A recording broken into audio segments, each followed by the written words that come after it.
Magandang hapon, Pilipinas at buong mundo. Naitay Kapuso, pahiram po ng 20 minutes ng inyong hapon. Ako po si Boy, and welcome to Fast Talk with Boy Abunda.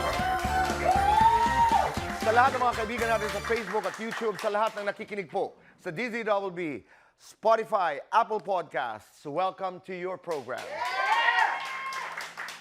Puno ng pagmamahal at napakainit po ng hapong ito dahil mainit na nagmamahalan po ang ating mga bisita. Naitay Kapuso, please welcome Yasser Marta and Rob Ginto.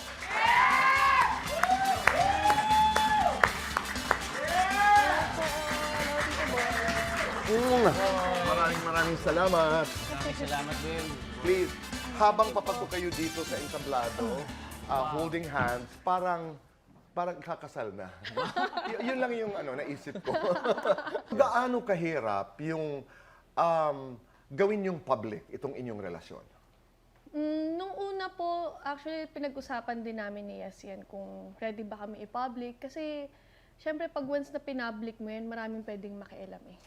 Na maraming pwedeng manghimasok sa relasyon nyo, parang konting kibot lang, parang may masasabi yung tao.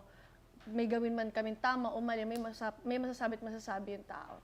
Pero nandun kami sa point na gusto namin na kaming dalawa lang yung magkakaintindihan.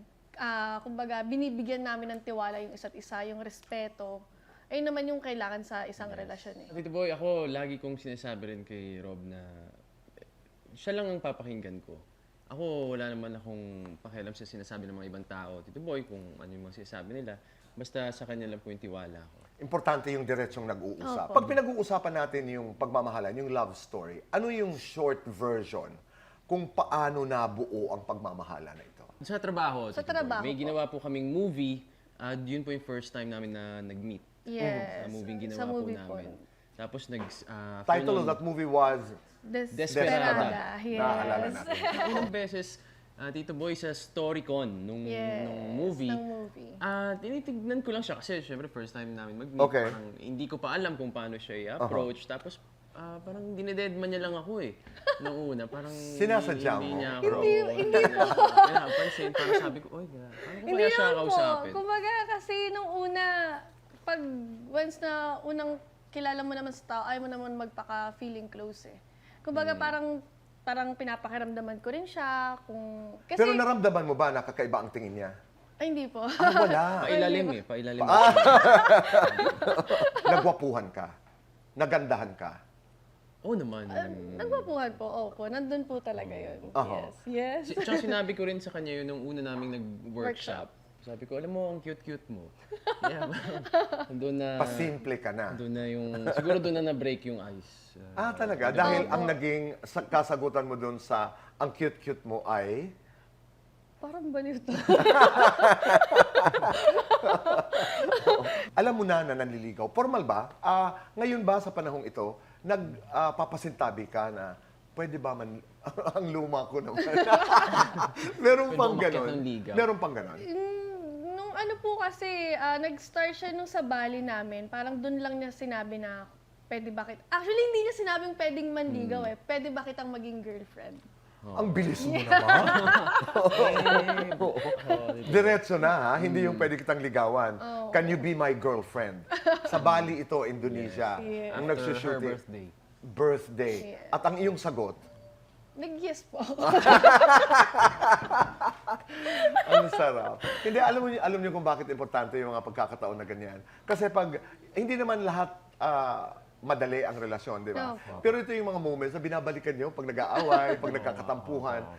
Noong mga nakaraang linggo, buwan, ay mainit na pinag-usapan yung this issue about Ann Curtis and Congressman Suntay. Yes. Without having to go into details, ano ang thoughts niyo dito? Ikaw, Yasser. Ako, Tito Boy, pagdating po sa babae, syempre, sobrang respeto po talaga ang binibigay ko. Ayoko po lalo kung isa kang public figure, siguro mas mabuting iniisip mo muna siguro kung ano sabihin mo at gagawin mo. Lalo sa panahon ngayon, ang babae naman, naging leader natin, di ba, Tito Boy, hindi naman na tayo paurong. Kumbaga, we're moving forward here at syempre dapat yung babae nire-respeto natin. Okay. Kasi po it doesn't mean na nagsusuot ka ng mga sexy or like me. Kasi po, alam naman po natin na sexy actress ako. It doesn't mean naman na ganyang klase ka ng babae. Ang hirap kasi sa mga tao, nagja-judge ka based sa kung ano yung nakikita mo panlabas. Dapat mas kinikilala mo muna yung taong yun bago mo siya i-judge. Oo. Opo. At marami sa atin ang napakabilis Opo. mag-judge. Lalo na sa social media, sobrang bilis. Oo. Sabi mo nga, Rob, ay gumagawa ka ng sexy films at you've done nudity on film. Yes po. Yes. Hindi ka kahit kailan nabastos sa labas. Before I enter, ng showbiz, meron po mga indecent proposal. Kumbaga, Talaga? Yes po. Ano pa lang ako, model pa lang po ako noon. Indecent proposal, paano? Yung parang biglang may magbibigay ng calling card, tapos may magchat-chat, ganyan, tapos sabihin na pwede ka bang ilabas, mga ganun pong salita, tapos parang may mag-offer, mga ganun. Ako po kasi hindi ko siya pinapansin eh.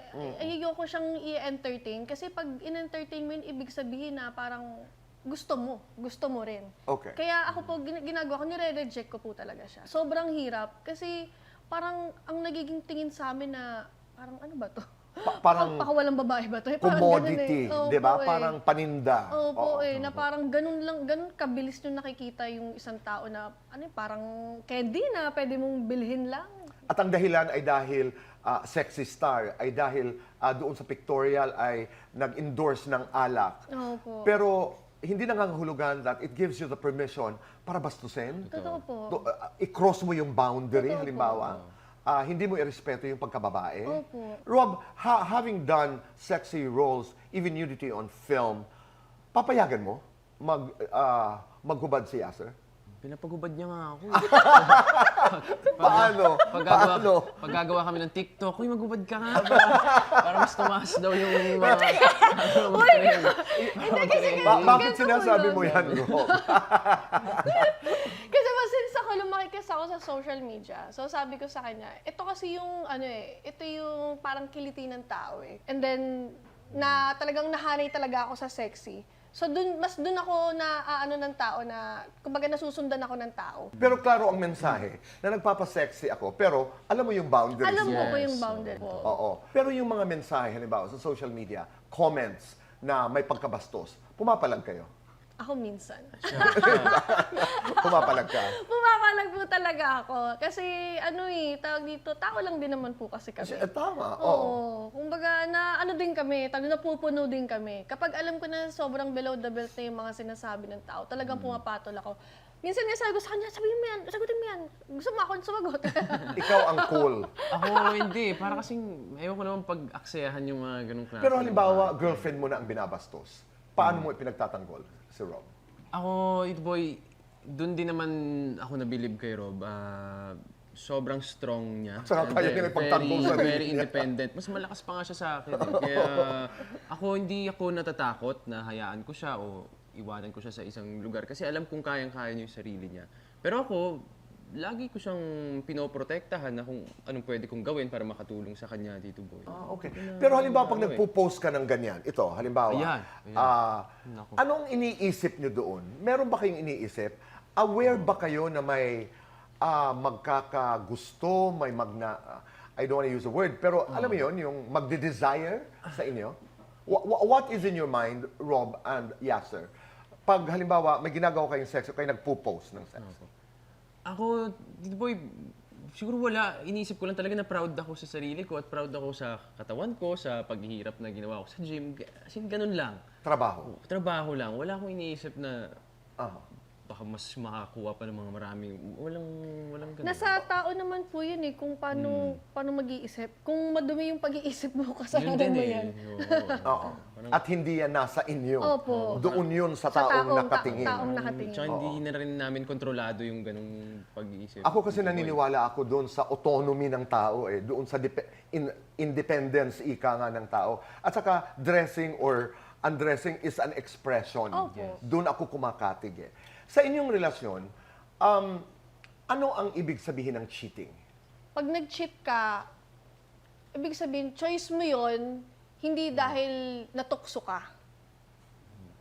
Kumbaga, bago mo siya pasukin, alam mo na ganito nang mangyayari eh. Alam mo na yung pwedeng kahinatnan. Pero bakit mo pa rin ginawa?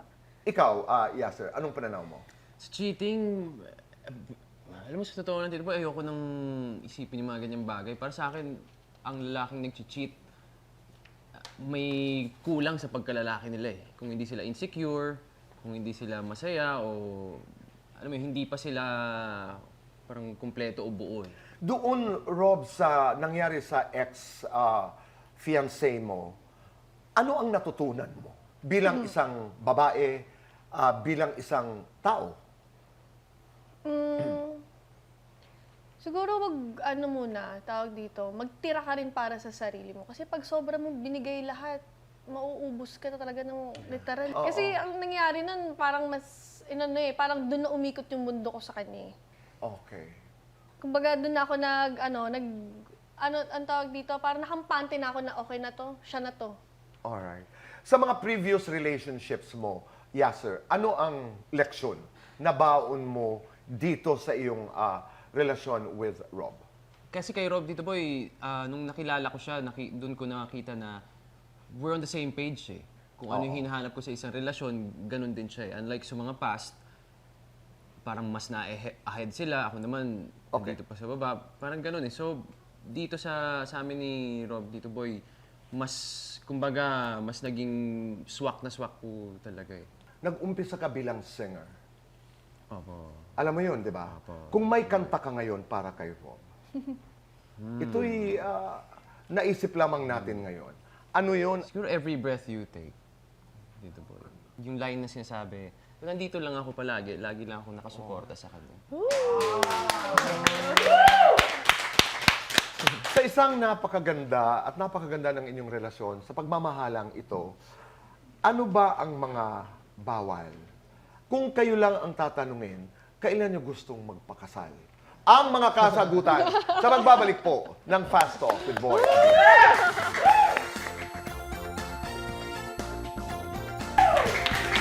Kami nagbabalik po dito sa Fast Talk with Boy Abunda. Kasama po natin si Yasser at Rob. Let's do Fast Talk. Rob, pilak o ginto? Ginto. Aandar, hihinto. Maandor? Soft girl, hot girl. Both. Dibdib ni Yasser, abs ni Yasser. Both. Nahihiya ka kay Yasser kapag Kapag magsi-CR ako, kinikilig ka kay Yasser kapag kapag naglalambing siya sa akin. kinakabahan ka kay Yasser tuwing Tuwing...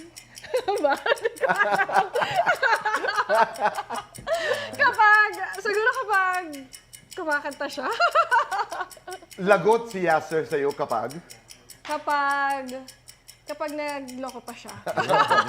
Yasser, leading man o certified hunk? Certified hunk. Matigas, malambot. Matigas. Makinis o mabalahibo? Mabalahibo. Boxers, brief. Boxers. Theme song mo kay Rob. Every breath you take. Nilalambing ka ni Rob kapag Nilalambing niya ako pag may gusto siya. kinakabahan ka kay Rob kapag Kinakabahan ako pag tumatahimik siya. sinusungitan ka ni Rob kapag Sinusungitan niya ako pag may hindi ako magets. para sa inyong dalawa, sinong mas hot? Parehas. Sinong mas seloso? Siyas. Sinong mas malambing? Si Rob. Talaga? Mas matampuhin? Si Rob din. Mas maalaga? Si Rob. Mas ma-I love you? Siyas. Lights on or lights off? Dim. Happiness or chocolates? Happiness. Best time for happiness? Every day. Every day. Complete this. I love you kasi I love you kasi tanggap mo ako kung sino ako. I love you kasi mas nagiging better ako dahil sa'yo. ganda naman, di ba? Yung una, pag-usapan natin, yung may mga bawal. Expressed na bawal. Halimbawa, ako okay lang, pero ito yung mga hindi pwede. Mga non-negotiables, ika nga, sa inyong relasyon. Parang hindi naman natin. Parang wala naman po kasi kaming like na ganun na bawal ka sa ganito, bawal ka sa ganyan. Basta ang amin, alam mo yung limitations mo, alam mo boundaries mo. Then, syempre, respeto sa isa't isa. Yun naman po palagi yung rules namin. Pag may gagawin siyang bagong project, Tito Boy, tinatanong ko lang, tapos sinasabi naman niya sa akin lahat. Anong Walang tinatanong problema. mo? Tinatanong ko, sino bang magiging next na partner mo? But do you actually ask, may love scenes ka ba dito? May kissing scenes ka ba dito? Siya na yung nag-open sa akin about doon. Oo. Kasi ayokong maramdaman niya na parang na magselos siya. Ayokong maramdaman yun kasi yun naman lagi ko naman sinasabi sa kanya, ikaw lang. Ikaw lang. Ikaw lang. Diba? Pagdating ng araw, kung kinakailangan, Rob, na talikuran mo ang pagpapasexy, gagawin mo for your marriage, for your love. Yes po. Oo. Ang akin ng pag nagkapamilya na ako, ayokong makita kasi in the future ng magiging anak ko na yung nanay, ba yan, yung nanay mo, nagpapasexy pa rin, ganyan yung suot. Yung may masasabi po yung ibang tao, tas malalaman pa ng anak ko. Kumbaga, ang backfire nun sa magiging anak namin eh. Magiging anak natin. Ayun. So, What do you have to say to that? Napakaganda. Ako, Tito Boy, hindi ko naman siya talaga pinagbabawalan sa lahat ng ginagawa niya. At nakikita ko, narating niya to, Tito Boy, ng siya lang. Kaya ako, nire-respeto ko lahat ng desisyon niya. At sinasabi ko nga, laging nandito lang ako. Tsaka, yung mga baby, ayun, on the way na rin. Talaga? Kailan? No, pero ito seryoso. Are you seriously talking about marriage? Nandun yung thought, Tito Boy, na sinasabi namin sa bawat isa. Pero hindi naman ganun ka-specific pa talaga yung At pag nagdesisyon kayo, ha? Pero lagi ko sinasabi sa kanya na doon tayo, pupunta Right. tayo doon. Yeah, Sir Rob, ha? Pag nagdesisyon kayo, dito kayo mag-a-announce, ha? Oo naman. Oo naman, Oo, Tito diba? Boy. Ikaw Para- ang makakaalam yan. Pag halimbawa may pelikula si Rob at saka may pelikula si Yasser, kaya niyong panoorin yung sexy role? Halimbawa may mga eksena na sexy ang isa. Ikaw. Ako, hindi ko alam. parang hindi ata. Parang gaganong ka. Anong nangyayari? Parang siguro i-skip ko na lang siya. Kasi, kaya maiintindihan ko rin po if ever na hindi rin kaya ni Yas na panoorin. Kasi ganun din yung magiging feeling ko. Kaya mo hindi? Parang gusto kong panoorin na, na hindi. Pero, feeling ko naman, kaya ko naman, Tito Boy. Kasi Kaya mo? trabaho lang naman yun eh. Hindi naman siya, kilala ko naman siya eh. Tsaka bandang huli, sa akin naman siya uwi, di ba? Oh, pero naiintindihan ko yung ilang. Kung meron kayong ipapangako sa isa't isa, ngayon, sa inyong relasyon, paano nyo sasabihin sa isa't isa? Ako, Tito Boy, lagi ko pinapangako na hindi tayo maghihiwalay. Ako, hindi ako susuko at hindi kita iiwan. Rob, ikaw. Mahal. Yes, mahal. Ano yung mahal? Simula naman na nakilala kita, alam ko naman sa sarili ko na ikaw na. Kaya pinapangako ko sa'yo na ikaw na ang huling lalaking mamahalin ko. Maraming salamat. Thank you. Tapusin natin dyan, di ba? Ganda nun, ikaw ang huling lalaking mamahalin ko. At dahil dyan, may rosas ka. Maraming salamat. Thank you po. Maraming salamat sa inyong Thank you, dalawa. Tito Boy. Gusto ko pa sana mag-practice tayo kung paano pero at saka na yun. Next na yun. Maraming salamat. All the Thank you, best. Ninong kayo. Oo naman. Hindi kita kakausapin pag hindi mo ako ginawakinom. Maraming salamat. Thank you, Tito Boy. Thank you. And God Thank bless for you. having God us. bless you. Maraming salamat. Salamat po. Naitay Kapuso, maraming salamat po sa inyong pagpapatuloy sa amin sa inyong mga tahanan araw-araw. Be kind. Make your nanay proud. Say thank you. At gumawa ng tama. Gawin ng tama. Bihuan tama. Goodbye for now. And God bless.